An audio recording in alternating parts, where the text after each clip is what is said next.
Hello everyone and welcome to the Tune-In. Today we will be ranking the Rush albums, so let's get into it.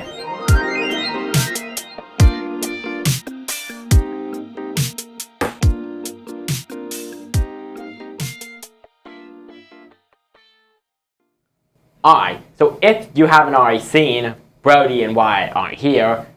I'm back. If you forgot, my name's Noah. Today I'll be ranking the Rush albums. So my number 19 album on my list is Roll the Bones. All of the Rush albums are good, but in any group of good things, there always has to be a worst. This album really isn't one of my favorites. I don't really know why. I don't really feel like it has too many memorable tracks to it, but I will give some of the standouts. Dreamline's a pretty good song. Bravado is also really good. If I had to pick my favorite, it would probably be either Where's My Thing or You Bet Your Life. But the songs on this album are good. I just don't feel like they're memorable enough to put it near the top tier of Rush albums. Yeah.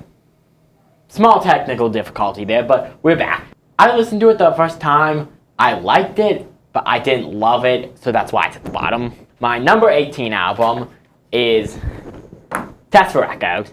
Now, from my bottom two so far, some people may think that I'm kind of being harsh on the 90s stuff. I'm not a big fan of it, but I will give those people credit that these are pretty good albums. Some of the good songs on this album are the title track and Driven, which are one after the other as the first two tracks, which are really good, hard rock tracks. I feel like this is one of the albums where Rush kind of started to tap into their hard rock roots. And then you got some other songs like Half the World, Time and Motion, Totem, Resist, and Carve Away the Stone, which are pretty good tracks, but I kind of have a similar problem with Roll the Bones and Test for Echoes, where the songs are good, but they don't really stick in your head.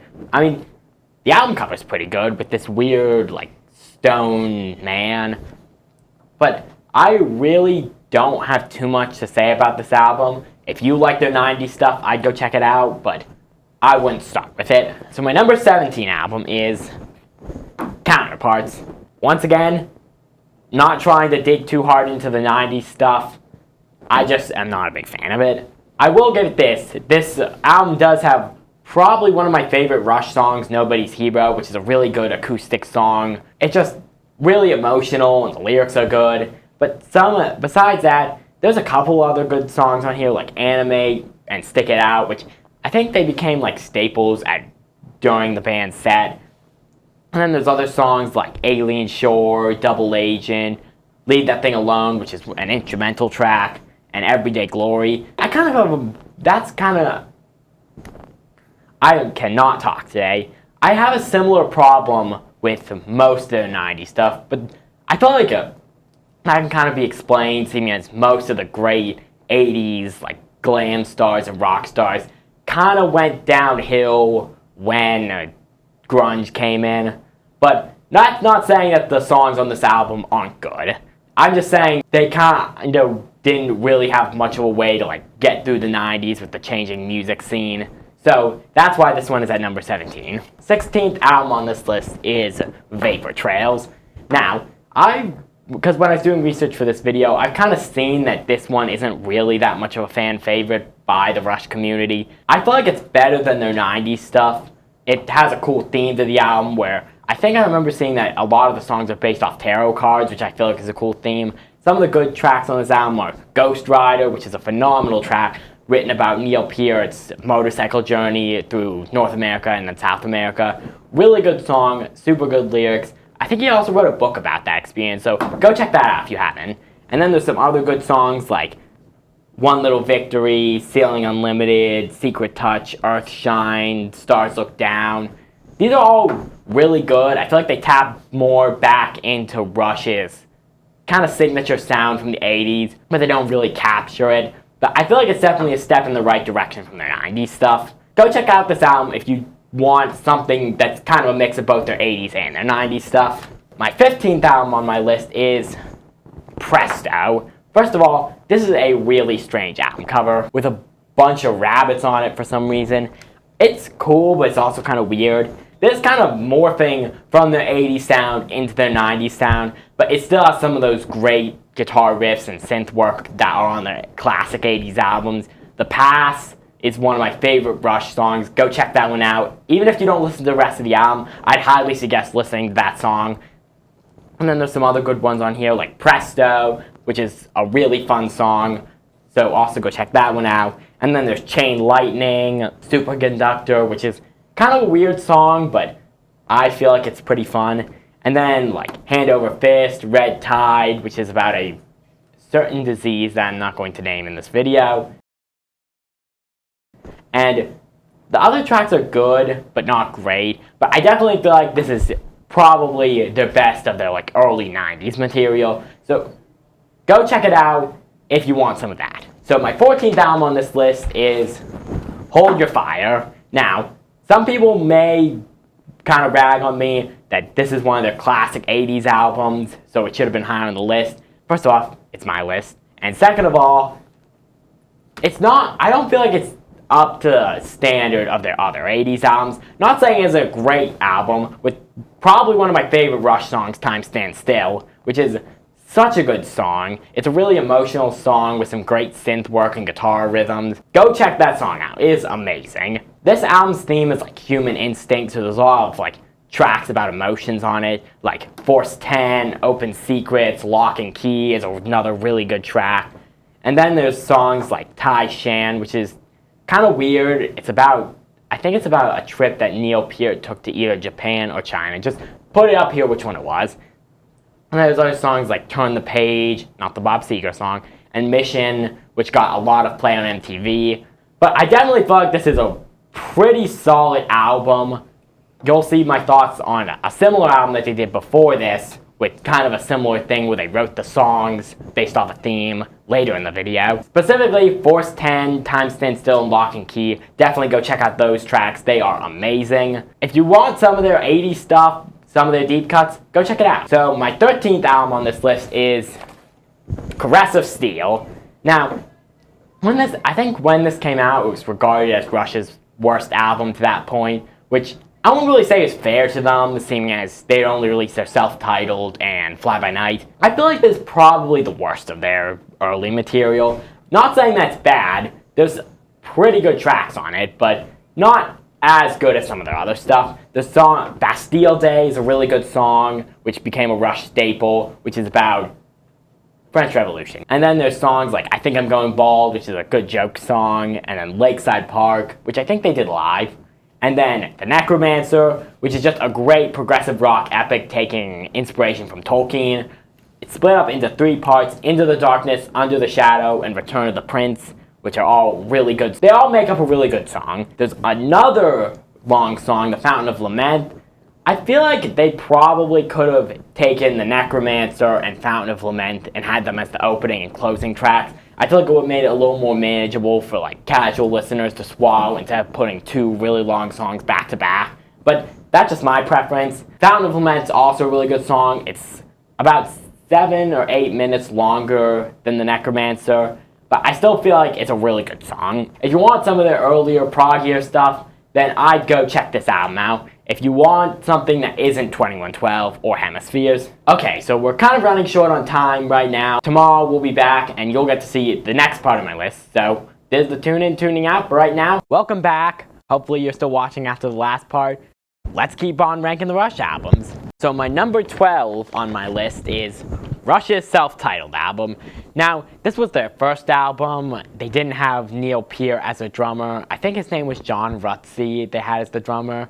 But it's a pretty good album. I saw someone say that it was kind of Rush trying to imitate Led Zeppelin. I'd say that's a pretty good estimate on what they were doing. It's not really as proggy as some of their later stuff, and it's a lot more blues rock with songs like Finding My Way, Need Some Love, Here Again, Take a Friend is a really good song off the album.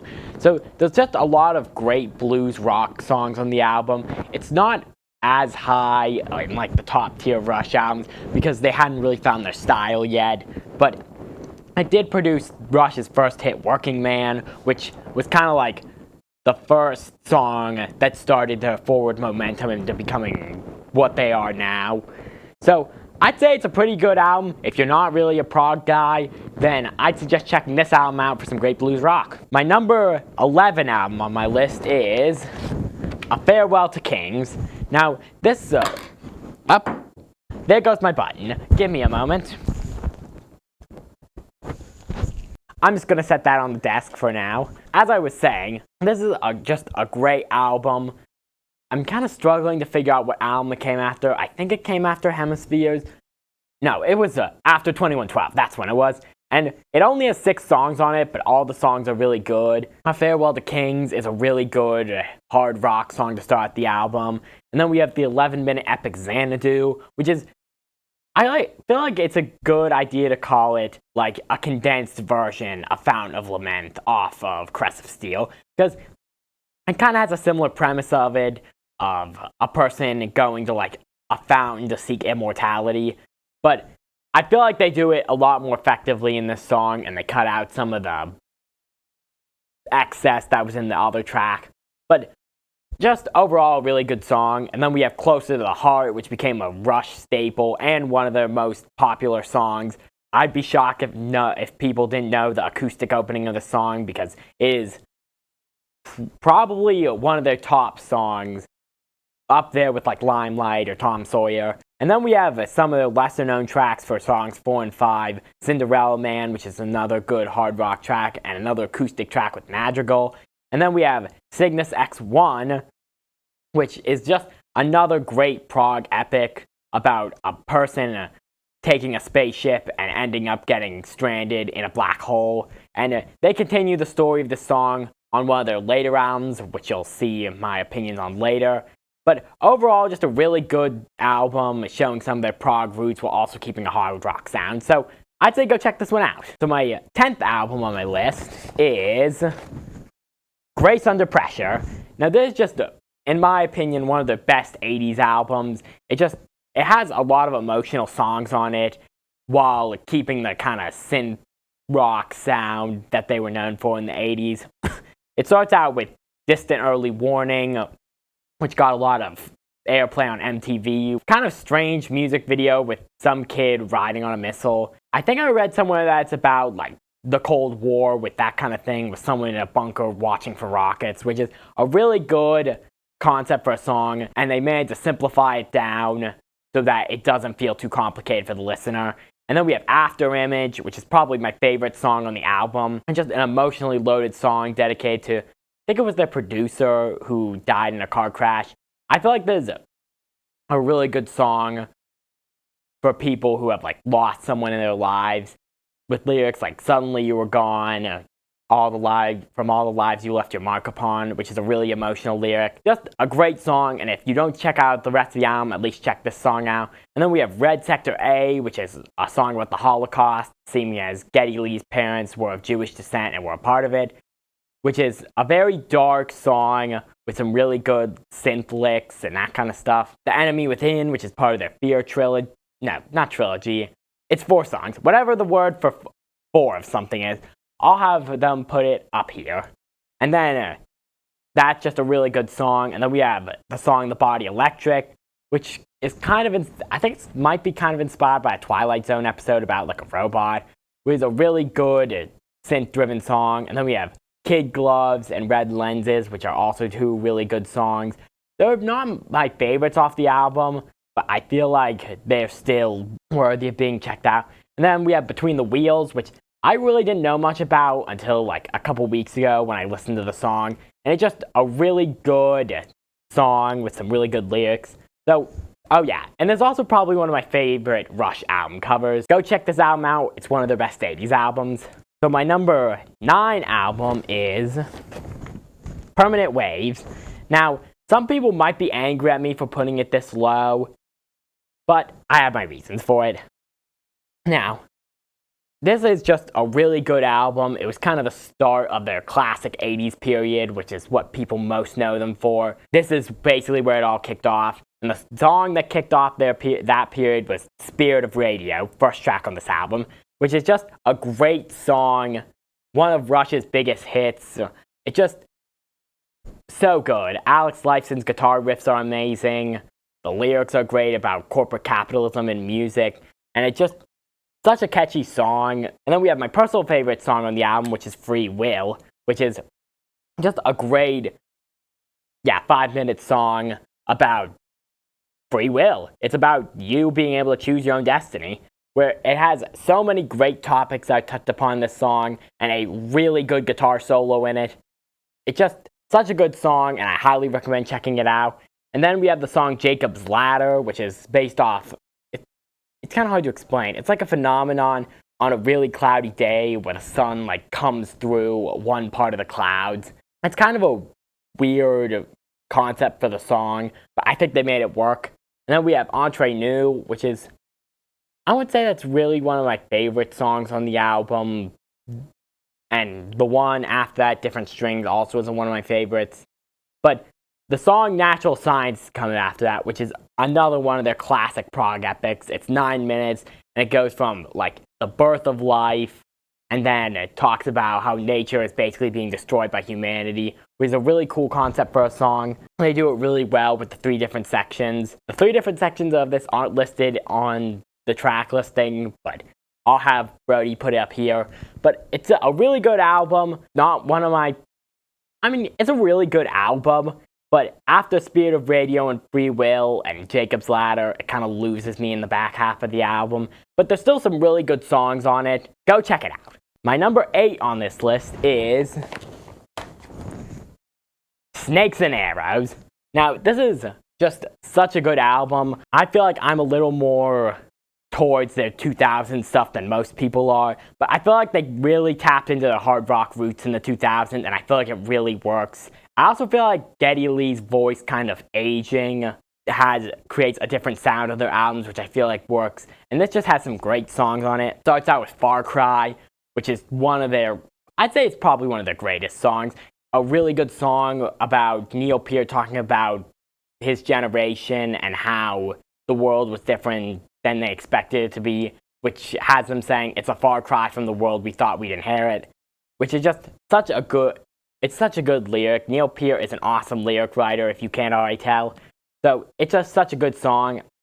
And the album doesn't slow down with the next 2 tracks, Armor and Sword, which is just a great underrated Rush track, and then Working Them Angels, which is another awesome hard rock song about first responders and firemen putting their lives on the line or working them angels overtime, as is said in the song.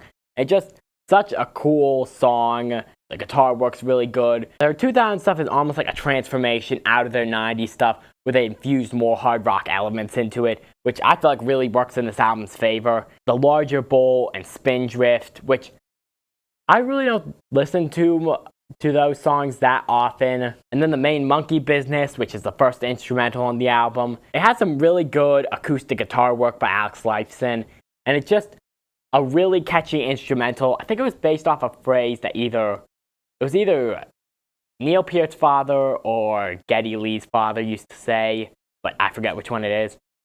And then we have The Way the Wind Blows, which is another good song. And then we're taken into another instrumental called Hope. This one isn't as good as The Main Monkey Business, but I still feel like it works, even though I don't really listen to it that often.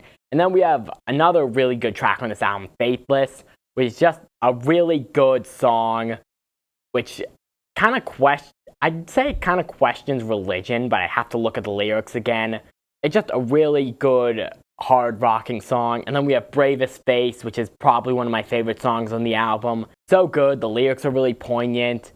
And I'd highly recommend checking out this song, Far Cry, Armor and Sword, and Working Them Angels. Those are my standouts off the album. But the album isn't done yet. We have Good News First, which is another good song. Then another instrumental, Malignant Narcissism. If I had to give one complaint about this album, it'd probably be that it feels kind of bloated. I feel like they could have knocked out a couple, 2 or 3 of the songs and compacted all the better ones into a little more solid of an album, but that's just my opinion.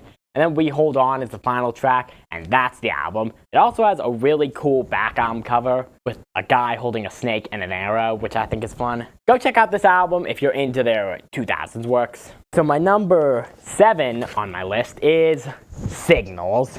Now, this is probably near the top of my favorite of the 80s list. It gets beaten out by 2 other albums, which you'll see later in the list. But it's just a really good album with some of their classic hits off of it. It starts with Subdivisions, which is just one of Rush's best songs, talking about teenagers in suburbia, which might seem like a typical concept, but I feel like they make the lyrics really good. And it also just has some classic synth riffs by Geddy Lee. And then the next song, The Analog Kid, is just another great song with some really hard-rocking lyrics, which also talk about a teenager, which I don't really mind because they do it in like 2 different perspectives from Subdivisions in this song. And then we have Chemistry, which I'm not a big fan of, but I'd say it's a good song. And then we have Digital Man, kind of similar between that and Chemistry. And then we have The Weapon, which is another really good song. I think it's part of the Fear group of 4 songs that I don't know what to call it. And then we have New World Man, which is another Rush classic with it's just a really fun and catchy song. And then we have Losing It, which is probably one of my favorite Rush deep cuts, which is the song's kind of about, like, it's kind of about, like, an actor or someone with a really good skill kind of starting to lose their talent in their old age. It takes the example of a ballerina and then the writer Ernest Hemingway as its examples. And I think that's a really cool concept, and the lyrics are really beautiful. And then we have the final song on the album, Countdown, which is, I think this one also got a lot of airplay on MTV, which is about, like, kind of about the space race and that sort of thing. I think it also has some, like, NASA communicating in the background, which is just a really cool thing to implement into the song to give more of that space feel. And then that's the album. One of their classic works, and I would highly recommend this album. Okay, so we're kind of running a low on time. I'll be back tomorrow to hopefully finish off the last 6 albums on my list. So, see ya! Take me around. Alright, welcome back. Hopefully today we're going to be able to get through the final 6 albums on my list. So let's get back into it. My number 6 album on my list is Power Windows. One of their best 80s albums. Number 2 behind another album, which you'll hear my thoughts on a little later. But I really like this album because it has a central theme of power, and they use that theme in multiple different ways. Like, The Big Money is talking about greed. Manhattan Project is talking about the atom bomb. And then there's Marathon, which is kind of like using a marathon as an allegory for, like, life, if that makes any sense. Those are probably the 3 best tracks on the album, but there's some other good ones, like Middletown Dreams is really catchy. Mystic Rhythms, which I think is about the power of music, is another really good track. And then there's songs like Territories, which I don't really remember much of, though, that one and Emotion Detector, but they're still really good songs, and it also has a really strange album cover. Definitely one of Rush's best 80s albums, in my opinion. I would highly recommend checking it out for fans of their 80s stuff. My number 5 on my list is Hemispheres. One of their greatest 70s albums, great classic rock album, probably one of the best prog rock albums of all time. Such a good album. It starts out with the title track, Hemispheres, which is a continuation of Cygnus X1 from Farewell to Kings. And it clocks in at 20 minutes with 6 parts. Prelude, Apollo, Bringer of Wisdom, Dionysus, Bringer of Love, Armageddon, the Battle of Heart and Mind, Cygnus, Bringer of Balance, and The Sphere, A Kind of Dream, which are all just great parts, and they work so well together in this weird story. It's basically about how the world is split in 2 between followers of Apollo, who follow wisdom and smarts and stuff like that, and followers of Dionysus, who follow emotions and their heart. And it ends up with Cygnus from the last song from Farewell to Kings ending up in Olympus and basically being the peacekeeper between Apollo and Dionysus, and they make him the god of balance. It's a really strange concept when I say it out loud, but they do it so good with some really great heavy parts interspliced with some really good, slow, almost, I wouldn't really say instrumentals, but stuff like that. And it's just such a great song, and I'd highly recommend checking it out for fans of their proggier stuff. And then after that, there's Circumstances, which is a pretty good song. And then we have The Trees, which is probably my favorite song on the album. It's just such a great song combining acoustic and electric guitars. And it just works so well with Neil Peart's, I hate to say political commentary, but kind of like that. And it just works so well pairing those two elements together. And it's just such a good song. There goes my button again. The tape isn't working. Uno momento.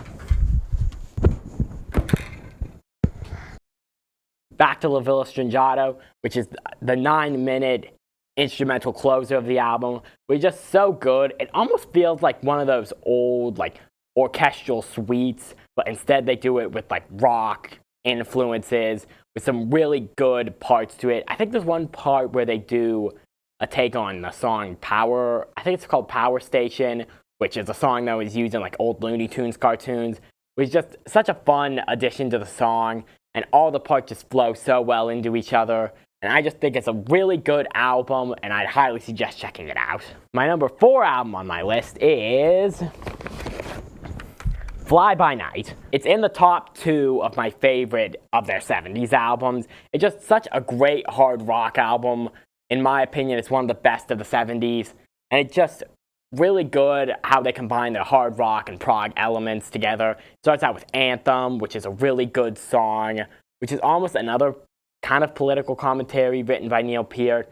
And it just works so well. I've said this a bunch of times in this video. Neil Peart is one of my favorite lyric writers, or lyricists. And it's just such a great song. The riff is just amazing, and so is the solo. And then we go into Best I Can, which is another great song. Beneath, Between, Behind is also a really good hard rocker. And then we have the 8-minute epic By Tour in the Snow Dog, which is probably the most proggy song on the album. It's another really weird concept for a song about a prince of the underworld going to fight some kind of, like, heavenly dog, if that even makes sense.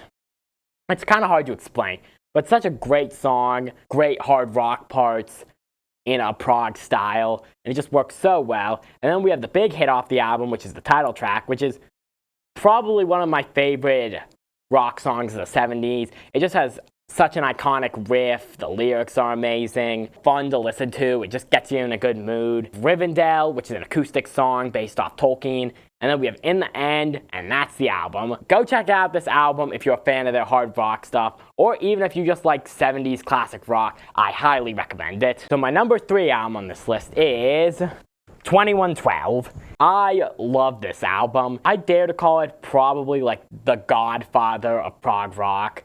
The opening track, which is also the title track, is probably one of the best prog rock songs ever written. Amazing. When you think of prog rock, you think of this album. It starts out with the title track, which clocks in at 20 minutes. And it starts out with the overture, which is a great instrumental with some really good guitar parts by Alex Lifeson. And then we have the most iconic part of this suite, the Temples of Syrinx, which I think it became a relative staple at Rush concerts.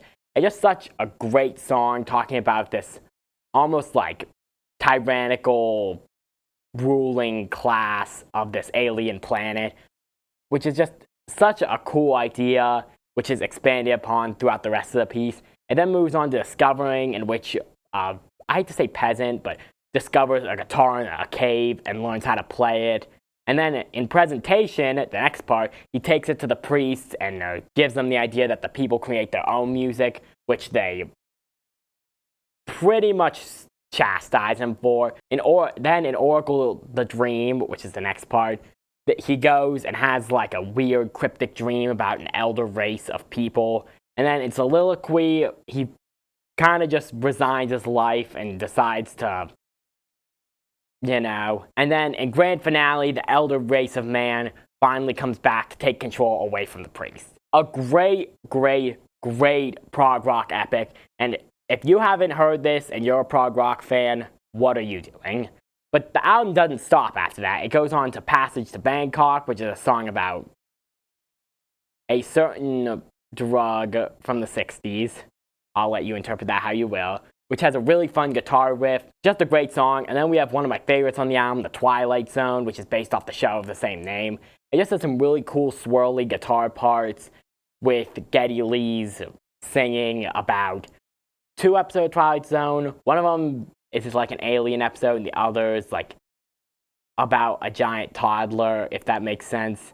And then we have Lessons and Tears, which are 2 other great songs. And then we have the great hard rock closer, Something for Nothing, which is just a great song. It has some really cool lyrics, and I would highly recommend checking this song out and this entire album.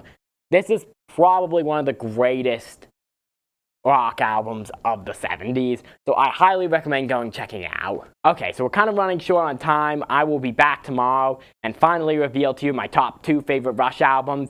So, see you later. Hello, welcome back everyone. Today we're finally going to get to see my top 2 favorite Rush albums, so let's just get into it. My number 2 Rush album is Moving Pictures. Now, some people might be offended that this is number 1. I can kind of see why. Lyrically, musically, I could see why this would be considered Rush's best album. Great album, definitely one of the best ones of the 80s. It starts out with Tom Sawyer, which is probably Rush's biggest song. It's just such a great kick-butt rock song with some great synth work and a great guitar solo. And then goes into the 6-minute Red Barchetta, which is a great song. I think Neil Peart might have gotten the story from it out of like a magazine. But it's a really cool song with a story about driving being outlawed and some guy and his uncle going for almost like a car chase. It's a really cool concept for a song, and the instrumentals really work in its favor. Speaking of instrumentals, next song is YYZ, which is a 4-minute instrumental, which is another one of Rush's most iconic songs. YYZ is I think it's like the code for the Toronto airport. It just sounds so good.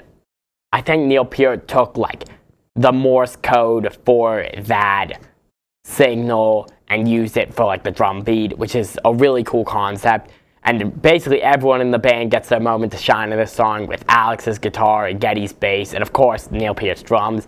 And then moves on to Limelight, which is just such a great song with really poignant lyrics and just a iconic guitar riff. It's just such a great song, probably one of my favorite Rush songs. It's just so good. And then there's The Camera Eye, which is a 10-minute epic that chronicles traveling in London and New York City, which is just such a really good song, and it has some really good instrumentals to it, and the lyrics kind of convey that sort of busy feeling that they're trying to get out of you. And then it goes on to probably one of my favorite songs on the album, Witch Hunt, which is just such a great song. It's just such a great dark song with some cool guitar riffs and really good lyrics. And then the final song is the reggae-inspired Vital Signs, which is just a really catchy song with some fun, I'll reiterate, reggae-inspired guitar riffs. It's just kind of a funky song and just a really good album closer. Such a great album, and any fans of rock or people who want to get into Rush, this is the best album to start with. I had my friend Brodie check it out, and you can check that out in our album exchange, which, go check that out. So my number 1 Rush album is, lost the bag there, Clockwork Angels. God, do I love this album. I feel like Moving Pictures is probably the more musically versatile album of the 2, but I feel like I have more of a personal connection with this one. My favorite Rush songs on it starts out with the 5-minute Caravan, which is such a great rock song, and it's just such a great song to start off the album with. And then moves into BU2B, which is another heavy rock song. Some of the other standout tracks on this album are the title track, which is this kind of spacier sounding song. And then the Anarchist, which is another really hard rock song. The Records is another great song. And then we have the 1-2 punch of the finale, which is Wish Them Well and The Garden, which are just such great songs. They're 2 of my favorite Rush songs. Rush really tapped into their hard rock roots with this album, and I really feel like it paid off in their favor. And the steampunk theme of the album is just so cool. I haven't really seen any other artists try to tackle steampunk style music. I feel like this is probably the best steampunk album. It's just such a great album. Go listen to it if you're into hard rock or just want to expand your knowledge of Rush a little more. Go listen to like Caravan, The Anarchist, The Guarded. They're just such great songs, and I highly suggest this album. Okay, so that was my list. Thank you all for tuning in. This is the Tune In, tuning out.